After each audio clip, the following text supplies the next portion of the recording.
আজি ইংৰাজী 13/6/2026 তাৰিখে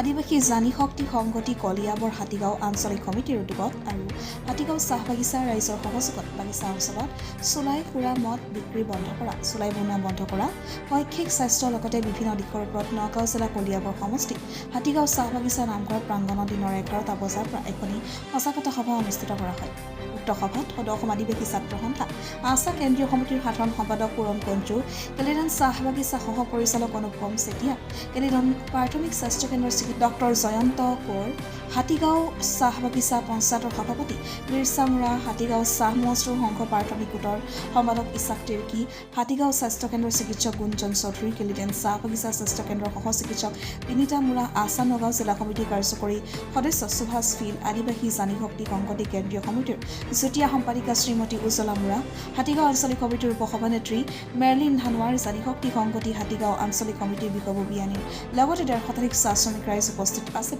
মুকলি সভা শেষত চাহ বাগিচাৰ ৰাইজ আৰু আদিবাসী জানি শক্তি সংগঠিয়ে শোভাযাত্ৰা উলিয়াই বাগিচা অঞ্চলত পুৰা মদ বিক্ৰী বন্ধ কৰক, চাহ বাগিচাত চুলাই বনোৱা বন্ধ কৰক, ল'ৰা ছোৱালীক স্কুলমুখী কৰক, সুস্থ শিক্ষিত সমাজ গঢ়ি তোলক, আদিবাসী জানি শক্তি সংগঠি জিন্দাবাদ আদি শ্লোগানেৰে বাগিচা লাইনে লাইনে চাহ বাগিচা ৰাইজক সজাগ কৰাৰ প্ৰয়াস কৰে। কলিয়াবৰৰ পৰা Hemanta Priya report, big news.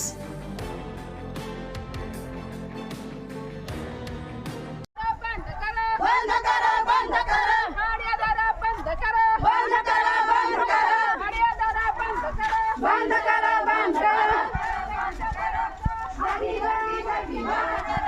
करो